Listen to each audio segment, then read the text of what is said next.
Hello and welcome to the Daily Millwall for Thursday the 2nd of November 2023. Today's Millwall news, we start off with this.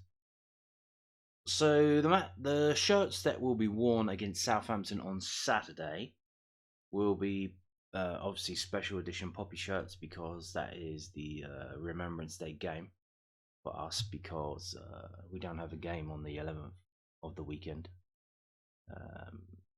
And they will be auctioned off to raise money for the Royal British Legion. So match-worn Millwall poppy shirts to be auctioned off for Royal British Legion.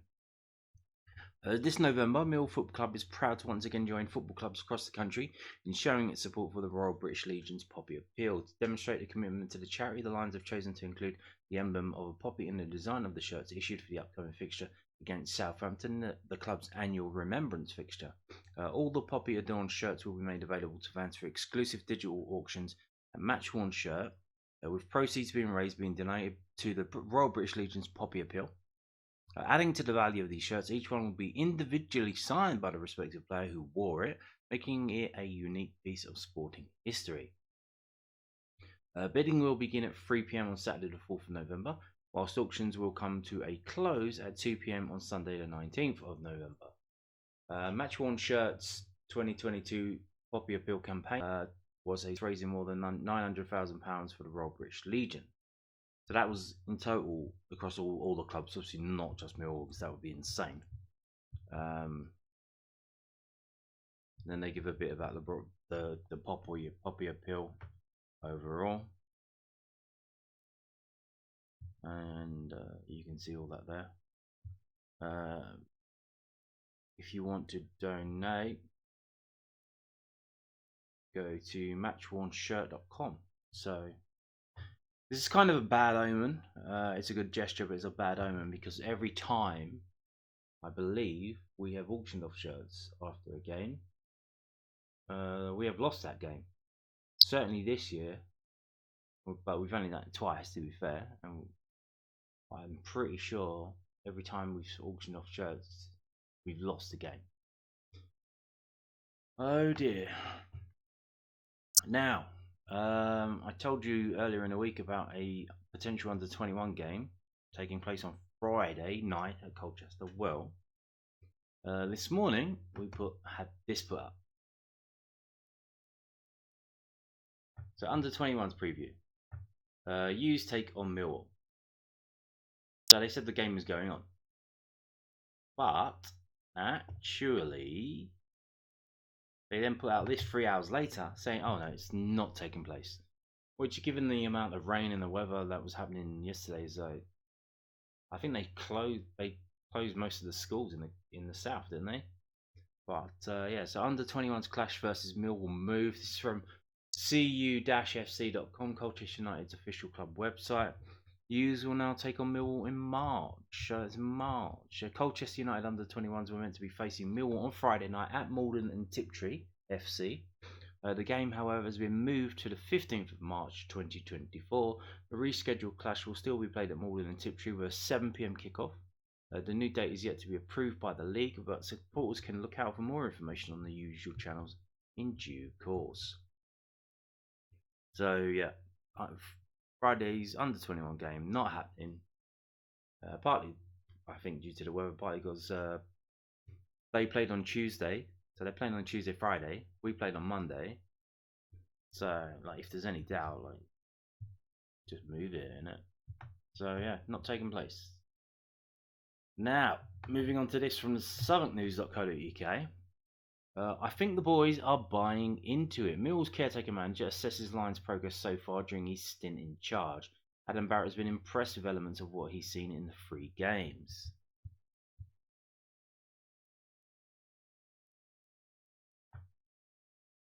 Adam Barrett believes Millwall players are buying into it, what he is trying to achieve while caretaker manager.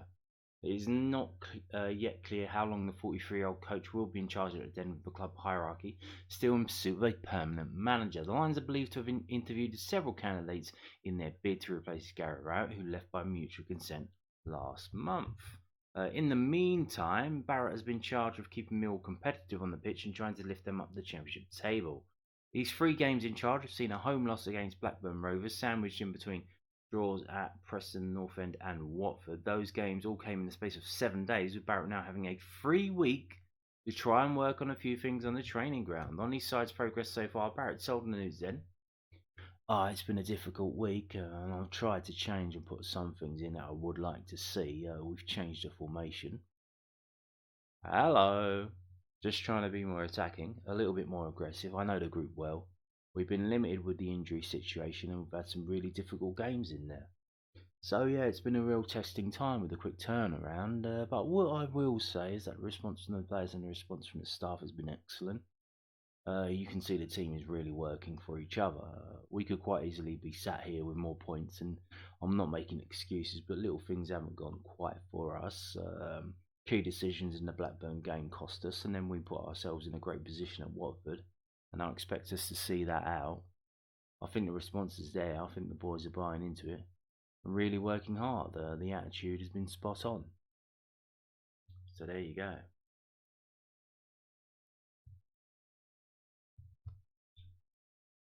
More attacking formation against Southampton, eh? Lovely jubbly, like the sound of that. Can you imagine if we actually won that game? Brooke Norton-Cuffy on how the training ground has become his second home at Millwall as he pushes himself to the limit. The Arsenal loanee is something of a perfectionist and says he's trying to improve every part of his game. Brooke Norton-Cuffy is working every minute to push himself forward at his second home. The 19-year-old has made a solid start to life at Millwall after joining on loan from Arsenal in August, starting 9 of the 11 games since his arrival. The wing-back has impressed fans with his athleticism and dribbling skills, but he's not yet satisfied. He's working non-stop to improve every aspect of his game. Luckily for Norton-Cuffy, he lives very close to the Lions Calmont Road training ground in Bromley, and he's using the base to push himself as far as he can go. He told the News at Den, "Playing well is an important thing for me. I feel like I've come in and I've got good performances so far. Still a lot to improve on, and I do want to get my goals and assists up. I feel like I have to take the onus on goals and assists. I need to put the balls into better areas, and I need to tune that part of the game, really. I've got to put balls in good areas at times, but it's on me to really start hitting those targets. The closeness to the training ground is perfect for me, as I can wake up in the morning, get something to eat at home, get ready for my day, and then stay as long as I want, really. I don't have to think about rushing back. I can work on what I have to work on here, and it's basically my second home now. I can work on things here, go home, relax, and get ready for it again next day. So it's perfect." Norton-Cuffy was deployed in the right midfield position in Saturday's 2-2 draw against Watford, higher up the pitch, and that's been up the pitch than what he's been used to. And he is keen to start firing more efforts at opposition keepers to help turbocharge goal-shy Mill's attack. He said, "I feel like it's time just to let it go. In training, I feel like my finishing is pretty good, but in games, I feel like there's times that I look to pass and look to slip people in where I could take a shot for myself. So there's decision making, in the final third that I could tune a bit and hopefully get more goals. I really dissect the games and go through it. I have someone that I work with away from the club, and we go through my clips pretty much once every week or once every 2 weeks, and we just look on bits that I can improve on. That's going to help me, but at the end of the day, that's going to help the team as well." One moment from the Watford game that Norton-Cuffy has already dissected was his dazzling second half run into the box, which presented an opportunity which Ryan Longman hit just wide. The Gunners alone, he said, "I watched it back straight after the game. I should have got the shot off. I took an extra touch as I was trying to hit it on my left, and I took a small touch and it hit on my right foot. I would have got a shot on goal. Things to improve, Norton-Cuffy said he's focusing on events on the pitch and training ground and not Mill's ongoing search for a manager, but he said he hopes the new permanent boss, whoever they are, will give players freedom going forward. He added, "Well, I'm not too sure of what's going on with the new manager. Ads has come in and he's done quite a good job so far in training and being around the boys. Just getting us back to a winning mentality, playing free-flowing football. If a new manager comes in, I just want a manager that wants us to work hard, have a license, have a bit of freedom in the final third, and go out and express yourself and make sure everyone's willing to work for each other."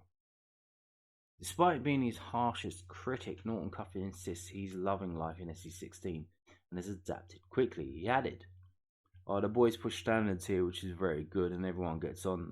The boys will link up and go out for dinner here and there, so it's like a family unit. And the boys are quite tight. It's a good environment to be in. I've moved to Bromley now with my missus, and she's enjoying it. My family can come down to watch a lot of games, so they're here every week.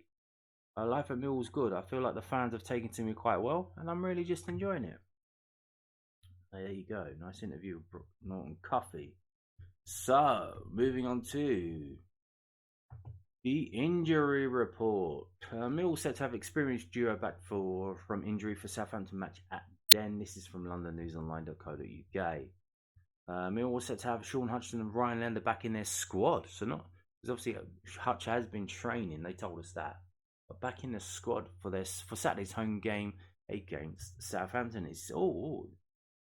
It feels like it's all coming together in it. We've got players coming back. We've got more attacking formation. We might actually win this game. Can you imagine? Centre back Hutchinson has been out since early September with a calf injury, while the versatile Lennon has been sidelined with a cracked bone in his knee. While Lenny and Hutch are back in training, Lions caretaker boss Adam Barrett told the South London Press, it's good to have them back in full time. Hopefully they get through the next couple of days. We expect them to, and to be hopefully involved on Saturday. It's nice to have them back involved in the squad. We had a very young bench at Watford. Hutchie has been out for 2.5 months, and then he's been out for 3 or 4 weeks now. It's their first few days back on the grass training with us. Duncan Watmore is also close to return. Dunk's still might be a little bit longer, but if all goes well, he can be back involved fully in training next week, said Barrett. Matija is still going to be a few more weeks. He's starting to look a bit healthier on the injury front, having some of the senior lads back. Makes us look a little bit stronger. So there you go, and that is it. But before we go, we can't go without looking at the obligatory odds. What are they saying today? So there you go. We've got a standout candidate. We've got Nathan Jones, odds on 1 to 2. Joe Edwards has finally made it onto the board, with his name finally being mentioned from the Daily Mail yesterday, and he's jumped straight in at number 2, 7 to 2, or 3.5 to 1. And then we've got Michael Beale and Kevin Muscat going out to 11 to 2. And then it's a far off distance to Steve Bruce at 16s. We have other candidates who are further down. John Eustace 12s. Neil Warnock 12, Adam Barrett 20. So, but is it Nathan Jones? It looks like it might be 1 to 2. That's odds on. So we'll wait and see. Now there was some rumours online that we had offered the job to somebody. Well, I assume that must be Nathan Jones given the price here. But then they didn't say that we had offered it to Nathan Jones. So why would they know we had offered it to someone but not knowing who it was? That doesn't really make any sense, unless I guess if they have to work in someone who works in payroll, so they have to process some kind of fee. I don't know. But then you would think they would ask, who the fuck is this money for? I don't know. Kind of weird. If maybe they've ordered new managers' jackets, but then you think, well, they have the initials on. What are the initials that we need? NJ? Is it NJ? Is it JE? You don't know. So apparently someone knows, but they didn't tell us the full story. But you don't know what to believe. So it may be Nathan Jones.